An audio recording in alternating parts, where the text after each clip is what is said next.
സിറ്റിയിൽ ഒരു സംസാര വിഷയമായിരിക്കുകയാണല്ലോ. അതിനെക്കുറിച്ച് എന്തെങ്കിലും? സിസ്റ്ററെ, എവിടെ ഞങ്ങൾ ഈ ബസ് ഉണ്ടോ അവിടെയൊക്കെ ട്രാഫിക് ജാം ഉണ്ടായിരിക്കും. അത് ഞങ്ങളുടെ കുഴപ്പം കൊണ്ടല്ല.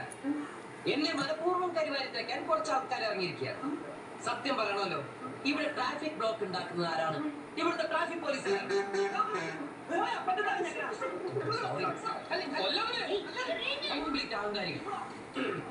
എന്റെ വണ്ടി എപ്പ കണ്ടാലും ഒരു പേപ്പട്ടിയെ തല്ലിപ്പൊളിയാണെന്ന പോലെ ഓടിച്ചിട്ട് ഇവിടുന്ന് എടുത്തോണ്ട് പോകാൻ പറയും.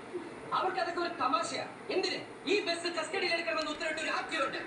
പിച്ചച്ചട്ടിയിലെ കൈയിട്ട് വരുന്നൊരു തെറ്റി കൈയിട്ട് അവൻ ഈ സിറ്റിൽ കൊട്ടാരപ്പുറത്തിന് ബംഗാവ് പടുന്ന അവനിങ്ങനെ മറന്നു കിടക്കാം. കളറെ പെരിന്തളൻ എന്റെ കൈ കെട്ടിട്ടില്ല. സോറി. ഇനി മറ്റൊരു വലിയ മനുഷ്യനുണ്ട്. ഈ നാടിന്റെ കുന്തിരിക്കുമായ രോമാഞ്ച കഞ്ചിതനായ നോർത്ത് പോലീസ് സ്റ്റേഷനിലെ CI, ഞങ്ങളുടെയൊക്കെ പ്രിയപ്പെട്ട എന്നെ പൊക്കി പറഞ്ഞ് സോപ്പിടാനുള്ള പരിപാടിയാ കള്ളന്മാര്.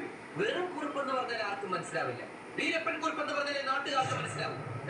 വീരപ്പനാളെന്ത് ഡീസന്റാ, ആൾക്കാരെ കൊല്ലുള്ളൂ. പക്ഷെ ഈ വീരപ്പനാണെങ്കിലോ ഇഞ്ചിഞ്ചായി പിഴിഞ്ഞ് എല്ലും തോലാക്കി കളയും. മനുഷ്യ രക്തം കുടിക്കുന്ന ഒരു DTS രക്തരക്ഷസായാണ്. ആക്കിയിട്ട് താൻ ഒരു ചക്രവർത്തിയാണെന്നാണ് അവന്റെയൊക്കെ ഒരു ധാരണ.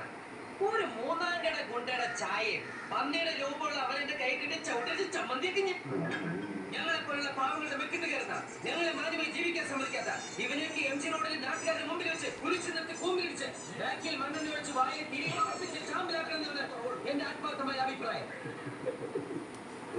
ഈ നാട് നന്നാവണമെങ്കിൽ ആദ്യം ഭരണവർഗം നന്നാവണം, പിന്നെ പോലീസുകാർ നന്നാവണം. സോറി, ഞാൻ സമ്മതിക്കില്ല.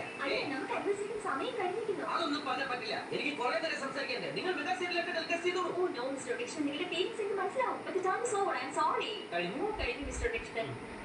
താങ്കളുടെ വിലയേറിയ സമയത്തിന്റെ ഒരു ഭാഗം നഗര കാഴ്ചകൾ എന്ന ലൈവ് പ്രോഗ്രാമിന് വേണ്ടി ചെലവഴിച്ചതിൽ ഏകത്തിന്റെ പ്രേക്ഷകർക്ക് വേണ്ടി ഞാൻ നന്ദി പറയുന്നു. Thank you very much.